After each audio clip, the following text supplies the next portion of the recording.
Sejam bem-vindos ao Token Room. Hoje nós vamos receber o Rob Tursky. Depois ele vai me ensinar a falar melhor o sobrenome dele. É uma pessoa que eu conheci em Toronto, no evento da Consensus. E o Token Room sempre tentando trazer novidades do mercado de Web3, de Real World Assets. E, Rob, obrigado pelo teu tempo, cara. Se puder te apresentar um pouquinho aí, contar um pouco da tua história, seja bem-vindo. Thiago, prazer sempre falar contigo. Você acertou em cheio aí o sobrenome. Aqui na América do Norte não é tão comum, o pessoal gosta de falar Dursky, mas eu sou brasileiro e de família imigrante do leste europeu e é Dursky mesmo, então tá perfeito. Bom, na verdade, eu me chamo Roberto, né? Quando eu me mudei aqui pro Canadá, acabei adotando esse apelido de Rob, o que fica mais fácil, né? Senão fica todo mundo tentando acertar a pronúncia, e isso é engraçado nesses países multiétnicos, né? Que tem toda uma preocupação em como pronunciar nome, que é uma coisa que não é tão comum no Brasil, porque a maioria dos nomes já são bem abrasileirados, né? Mas, enfim, eu sou brasileiro, nasci em Florianópolis, na verdade, cresci a maior parte da minha vida em Curitiba, mas depois, profissionalmente, como fui para o mercado financeiro, São Paulo acaba sendo uma progressão óbvia. Me formei na área de tecnologia, mas depois a vida assumiu o controle e acabei, por vários motivos, indo mais para o lado de produtos financeiros, né? Então, o começo da minha carreira foi no Citi, quando o Citi tinha uma operação de varejo no Brasil e não só de corporate banking. Depois trabalhei com o Sicredi no Rio Grande do Sul, durante o processo de parceria com o Rabobank da Holanda, e depois, em 2015, migrei para o Canadá, fiz o meu MBA aqui, e comecei a tentar trazer parte desse conhecimento que eu desenvolvi no Brasil em inovação bancária para cá.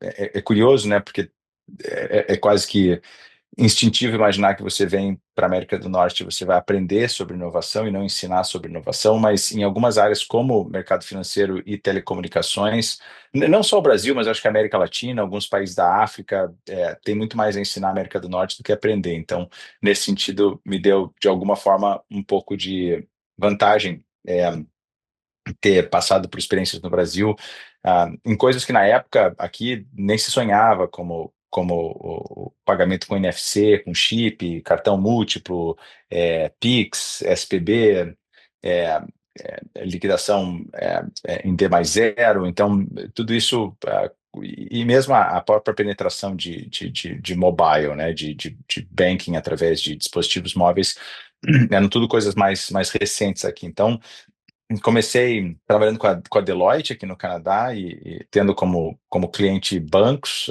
aqui no Canadá. Aqui, até parecido com no Brasil, mas até um pouco pior, de certa forma, do ponto de vista do cliente, é um oligopólio bem forte. A gente tem praticamente 4 bancos controlando mais de 80% do mercado financeiro. E aí o cripto aconteceu quase que aleatoriamente dentro da Deloitte, quando esse grupo de inovação financeira tinha um grupo trabalhando core banking, um grupo trabalhando dispositivos móveis, identidade digital, inteligência artificial muito superficialmente, e cripto, por motivos que honestamente transcendem meu conhecimento, virou uma prioridade para a Deloitte ainda em 2016. Então, houve uma contratação de pessoas bem fortes no ramo, tanto nos Estados Unidos quanto na Europa, e virou uma prática global. Até perdeu o foco recentemente, o que é um pouco triste assim para quem esteve lá na gênese dessa vertical, mas naquela época foi muito legal. Assim, a Deloitte tinha de fato uma equipe muito qualificada para discutir tanto com reguladores, mas também com bancos, sobre potencial de blockchain, né? Então, enfim, eu posso entrar em mais detalhe o que eu fiz lá, mas olhando para a carreira mais assim, em 30 mil pés, da Deloitte, uma série de pessoas saíram da Deloitte para criar um ecossistema de empresas, construindo uma infraestrutura de blockchain para bancos aqui no Canadá. De certa forma, a Deloitte incentivou isso, porque em algum momento o ecossistema estava crescendo muito e não é uma empresa de produto, é uma empresa de serviço. Então, a parte de produto quase que inevitavelmente vira portfólio company, viram spin-offs. E não é só a Deloitte que faz isso, né? Acho que as Big Five como um todo têm essa tendência de incubar ideias e depois fazer spin-offs ou investimentos. E aí, por último, a Stellar investiu nessa empresa que eu estava trabalhando e me convidou para ir para o outro lado da mesa para ajudar empresas semelhantes a essa que a gente criou aqui em Toronto em 2018. Então, long story short, essa foi a jornada e eu já estou há quase 5 anos na Stellar cuidando nos últimos 3 anos dessa parte que a gente chama de ativos regulados, né? Commodities, ativos de pagamento e derivativos. Bom, cara, uma extensa carreira, muita experiência, e é até interessante, eu peguei três coisas do que tu falou aqui. Uma delas é que realmente, viajando um pouco, falando de mercado de capitais, mercado financeiro, se tem uma coisa que a gente pode ter orgulho do Brasil é um pouco o nosso sistema bancário, né? A tecnologia que tem por trás. Eu morei um tempo na Nova Zelândia e juro por Deus que o maior banco de lá, o aplicativo que eu utilizava, eu ficava sem acreditar, né? Parecia um aplicativo inferior a de fintech com 4, 5 pessoas aqui no Brasil. Mas isso é tópico para a gente ficar falando dos porquês, né? Mas outra coisa é que tu nasceu em Floripa, por mais que tenha morado aí em Curitiba, acho que dá para ver esse fundo bonito que eu tô aqui, né? Eu tô no paraíso, né? Aham. Hoje eu tô baseado em Florianópolis. A gente tem a Rival, a operação ali na CAT, e eu montei um mini escritório aqui também em casa. E Florianópolis foi uma coisa muito boa na minha vida, assim. Eu morei em muita cidade já do Brasil, e Floripa realmente foi a primeira que eu falei, não, essa é a cidade que eu vou morar. Então, quando tu quiser voltar para casa, tu já tem alguém aí para sair para almoçar e te representar a cidade, porque tu saiu há muito tempo, né? E a terceira, cara, que eu queria entrar contigo é a gente traz e criou o Token Room porque é muito distante ainda do público o que blockchain pode fazer para melhorar a vida das pessoas, né? E como todo novo mercado, o educacional ele é fundamental para que a adoção em massa exista, né? A minha primeira, meu primeiro empreendimento começou também num setor que não existia, né? Que era a distribuição de investimentos independentes no Brasil. E eu lembro que no início, praticamente, eu tinha que educar, né, o cliente sobre ele poder ter múltiplas plataformas para investir o dinheiro dele, etc. e tal. No caso de blockchain, cara, tu está trabalhando com ativos regulados. E ontem ou anteontem eu tive uma conversa com um advisor também aí dos Estados Unidos, que ele auxilia projetos do outro lado, né? Finanças descentralizadas. E eu acho que tem aqui um conflito, né? E eu queria saber a tua opinião de como que a proposta que o blockchain representa, o Bitcoin, o paper do Bitcoin trouxe sobre a questão da independência do indivíduo, né, da massa, contra o sistema financeiro tradicional, versus a dificuldade disso escalar, porque essa famosa independência fez com que também os casos de uso não chegassem também às pessoas comuns, né? Versus a real utilidade do blockchain nas finanças tradicionais. O que tu acha que é realmente o ganho de produtividade nas finanças tradicionais com blockchain?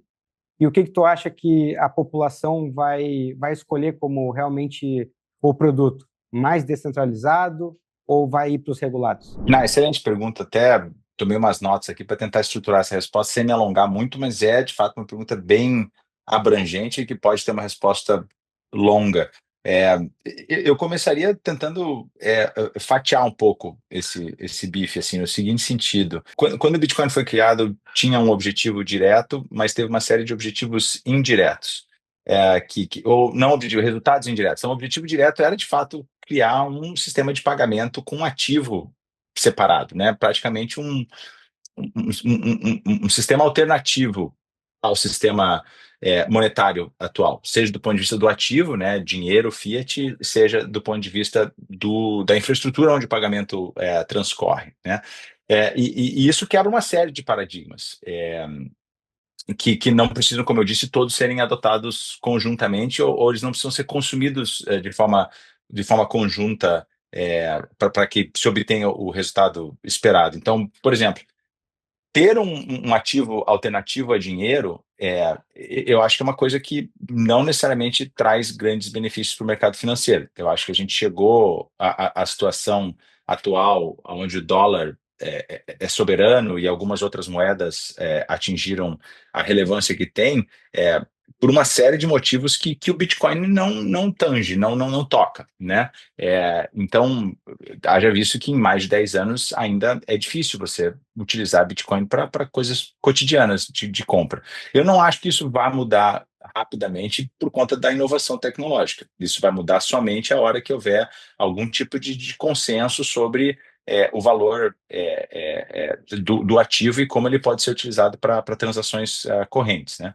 Agora, separado disso, e daí é onde eu acho que fica interessante para o mercado financeiro, é a tecnologia por trás do Bitcoin. Então, se você abstrair o ativo e você pensar na infraestrutura, os bancos hoje, especialmente para pagamentos internacionais, têm uma decomposição entre negociação e conciliação, né? Ou settlement, trading and settlement, né? Não sei exatamente a terminologia em português, mas nesse contexto você cria uma série de riscos intermediários e uma experiência ao usuário que não é ótima, né? Que você faz operações durante o dia, às vezes em uma linha de crédito ou alguma garantia, e você faz o settlement no fim do dia. A infraestrutura de blockchain permite que transação e settlement seja uma coisa só, né? Daí vem a expressão de atômico, né? É, eu acho que esse conceito é muito saudável para o mercado financeiro, né? Porque ele simplifica muito a experiência do usuário e o risco que as instituições financeiras estão expostas, né? Então, se você imaginar que você está fazendo trading entre dinheiro e derivativo ou dinheiro e ações em tempo real, você não fica preocupado com minha ordem foi processada, será que eu tenho saldo? Vai ter uma margin call em cima da minha garantia. Então, eu acho que a infraestrutura de blockchain, que Bitcoin foi só a primeira geração, acho que Ethereum realmente criou uma adesão maior, essa sim traz um benefício muito grande para o mercado financeiro, que é essa possibilidade de adotar um paradigma de infraestrutura diferente do modelo atual de ter Rails domésticos, Swift e bancos correspondentes para fazer settlement internacional e uma decomposição entre o investimento e o pagamento, né? Ou seja, o trading e o settlement. Então, eu acho que essa tecnologia sim tem um potencial grande de adoção em massa. E quando eu digo adoção em massa, é adoção em massa no background, né? Assim, as pessoas que estão operando, especialmente a grande massa, não precisam e nem devem saber que isso acontece, porque pouco importa, né? A pessoa não está muito interessada em saber como é que o 5G funciona versus o LTE versus o 4G, ela só quer que o telefone tenha uma internet rápida. Então, eu acho que nesse contexto, o blockchain pode habilitar casos de uso para o mercado de capitais em que os produtos fiquem melhor tanto para o mercado de investidores qualificados, de fundos de investimento, como para o investidor de varejo, né? Onde a experiência e os preços talvez fiquem melhor. Então, voltando para a tua pergunta, eu acho que o Bitcoin meio que atirou no que viu, acertou no que não viu, no contexto de que introduziu conceitos primários intencionais e conceitos secundários acidentais, e talvez os acidentais tenham mais potencial para o mercado de capitais do que o primário, que é um ativo descentralizado, um ativo desconectado à política monetária, à política macroeconômica de nações soberanas. Eu acho que o dólar vai continuar muito forte, a discussão se o euro ou se o ien vão eventualmente tomar mais relevância, isso é uma discussão que existe há quase um século, quer dizer, não um século o euro, mas há muito tempo. Não acredito que vai haver uma grande mudança de paradigma aí, mas do ponto de vista de infraestrutura e que produtos essa infraestrutura pode habilitar, e eu posso explorar isso um pouco mais, eu acho que aí é onde, para essa nossa conversa aqui de mercado financeiro e RWA, é onde a coisa fica realmente interessante. Não, a gente com certeza vai aprofundar para a questão de produto e dois pontos me chamaram muita atenção do que tu comentou. Acho que foi em 2020 que eu fui numa palestra do presidente da Nasdaq e ele já falava sobre blockchain como uma infraestrutura de uma corretora global, cross-border, né, de investimentos, pagamentos, liquidação, que geraria uma eficiência absurda, tanto do ponto de vista de liquidação, como tu falou, né, quanto de envio de remessa, né, porque quando a gente olha para país emergente, né, e aí eu vou fazer esse comentário para dar a deixa para tu trabalhar em cima disso com questões de produto, Stella, o que vocês enxergam disso? Quando a gente fala de país emergente no mercado de capitais, ele tem um mercado de crédito muito dependente, né? Porque o risco, situação macroeconômica, até a renda desse próprio país, às vezes, não é suficiente para ter a oferta de crédito suficiente para suprir a demanda, né? A proporção, só para ter uma noção do que a gente estudou e viu, o Brasil hoje tem 40% de disponibilidade de crédito para o agronegócio, dividido pela produção que ele tem. Se a gente pegar a produção do Uruguai e da Argentina, a disponibilidade de crédito nesse país é de 200%, e a dos Estados Unidos, que é um país um pouco mais normal, é 75% de disponibilidade de crédito por produção. Por que isso, né? Existem N motivos, mas um deles é que alguns países, na marra, tiveram que criar a questão de atração de investimento estrangeiro para financiar crédito no seu país, né? Isso é normal de um país pobre, né? Ter que depender de investimento externo. Só que o mercado de crédito do Brasil não foi para esse lado, cara. Isso que é muito louco. E a gente enxerga que uma das grandes barreiras é que esse mercado não é exposto para varejo. Dificilmente tu vai ver um investidor de varejo gringo tendo exposição a um ativo direto no Brasil. Ou ele vai comprar um ETF e esse ETF não vai ter cheque para chegar no middle market no Brasil, ou esse cara vai estar num fundo que também só vai pegar crédito de empresa listada, ou o cara é institucional, abre um fundo no Brasil, né? Então, com a blockchain, que pelo menos é o caso de uso que eu mais queria que tivesse uma lógica global, o que a gente imagina aqui do nosso lado? Uma demanda de crédito no Brasil ela pode ser uma demanda de crédito global, não do Brasil. E a gente disponibilizar isso numa estrutura com liquidação em stablecoin, numa infraestrutura que passe segurança transacional, é isso que a gente almeja com blockchain.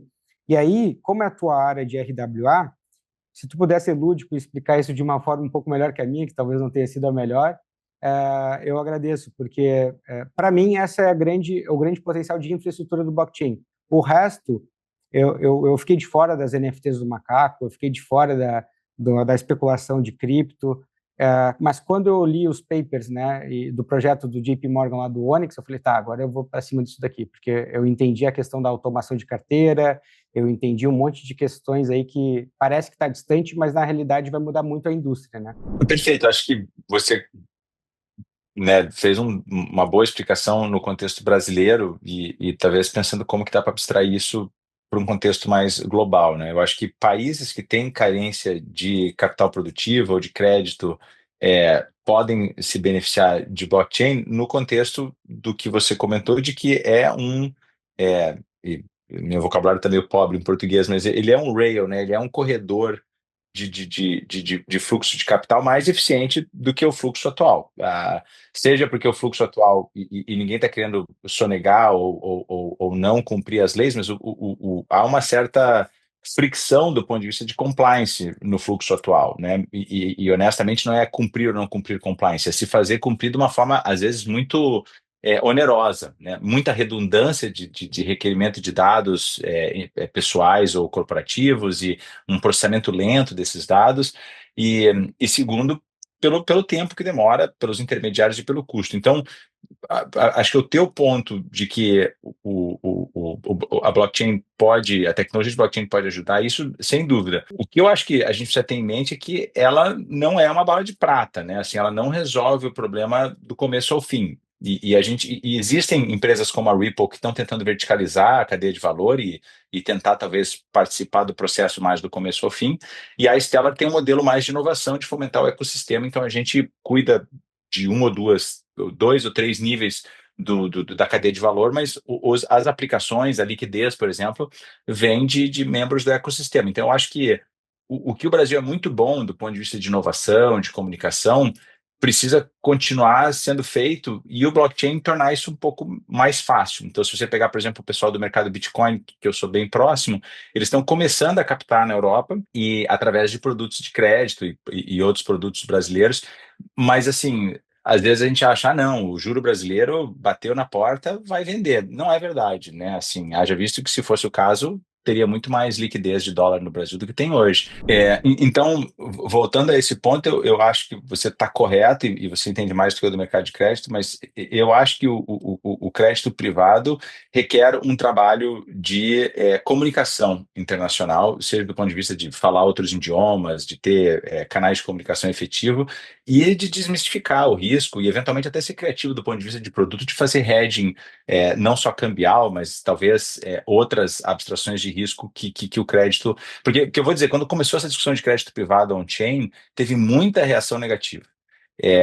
Especialmente aqui na América do Norte, por conta da crise do subprime, e o fato de que houve uma série de securitizações de hipoteca de varejo, né, dentro daqueles títulos que basicamente evaporaram em 2008, o pessoal disse assim, lá vem uma outra crise de subprime agora empacotada diferente, né?